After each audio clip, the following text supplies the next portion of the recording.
மாதத்துக்கு உண்டான சிறப்புகளை பற்றி பார்ப்போம். வீடியோக்குள்ளே போகலாம்.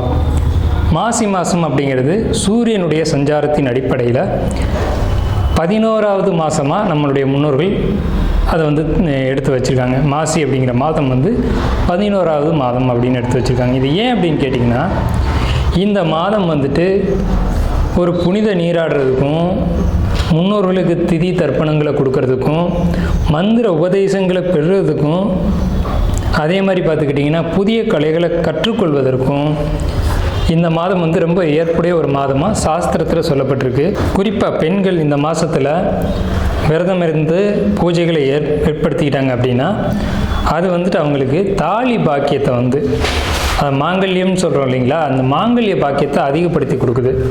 தாலி பாக்கியம் தான் ஒரு பெண்ணுக்கு ரொம்ப அவசியமான ஒரு விஷயம். அப்போ அந்த மாங்கல்யம்ன்ற விஷயம் இந்த மாசி மாதத்தில் சிறப்பான ஒரு இடம் பெறுது. மாசி மாதத்தில் தான் மாசி சிவன் ராத்திரி அப்படின்ற ஒரு விஷயம் வருது. மாசி மாதத்தில் இறை வழிபாடு இல்லாத நாட்களே கிடையாது. எல்லா 30 நாளுமே இறை வழிபாட்டுக்கு உகந்த நாட்கள் தான்.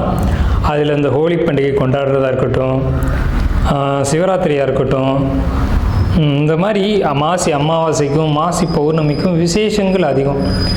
இதில் திருமால் மகாவிஷ்ணுவா அவதாரம் எடுத்த ஒரு மாதம் திருமால் மகாவிஷ்ணுவா அவதாரம் எடுத்த மாதம் மாசி மாதம்தான். இந்த மாசி அமாவாசைக்கும் மாசி பௌர்ணமிக்கும் விசேஷங்கள் அதிகம்.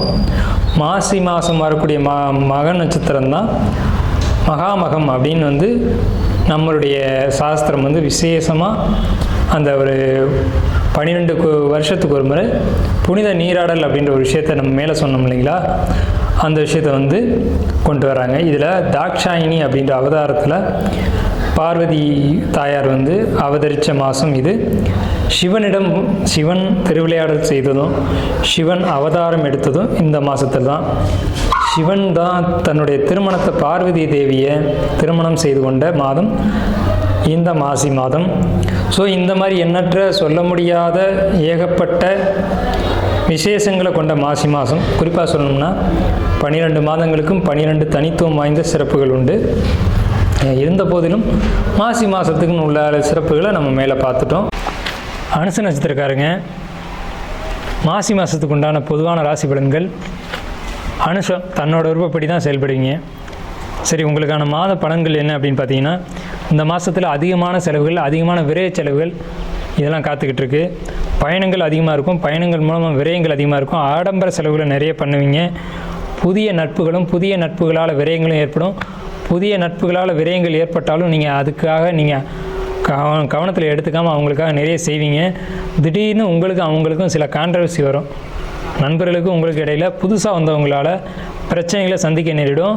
அதனால் நீங்கள் பகைச்சிக்குவீங்க. நண்பர்களை உடனடியாக நண்பர்களாக்கி உடனடியாக பகையாளியாக ஆக்குவீங்க. இதன் மூலமாக உங்களுக்கு நன்மையும் உண்டு, அதிகமான தீமையும் உண்டு. பயணங்கள் இருக்கும். பயணங்களால் ஆபத்துகளும் செலவுகளும் இருக்கும். கொடுக்கல் வாங்கலில் ரொம்ப கவனம் தேவை. உங்களுக்கு பொருளாதார முன்னேற்றம் அப்படிங்கிறது இந்த மாசி மாதத்தில் குறைவான அளவில் தான் இருக்குது. தொழிலில் பிரச்சனைகளை பார்ப்பீங்க. ஜாபில் டல்லாக இருக்கும். வருமானம் வரவேண்டிய வருமானத்தை கொடுக்காமல் இழுத்து அடிப்பாங்க. அதே மாதிரி வேலைகள் ப்ரெஷர் அதிகமாக இருக்கும். நீங்கள் செய்ய வேண்டிய வேலையை விட கூடுதலான வேலைகளை நீங்கள் உங்கள் தலையில் கட்டுவாங்க. நீங்கள் வேலை செய்வீங்க. வேலையை விட்டுட்டு தொழில் செய்யலாமான்ற சிந்தனைகள் வரும். இந்த மாதிரியான பிரச்சனைகளுக்கு உங்களுக்கு தீர்வு அப்படிங்கிறது ஞாயிற்றுக்கிழமை சிவனுக்கு வில்வார்ச்சனை செய்யுங்க.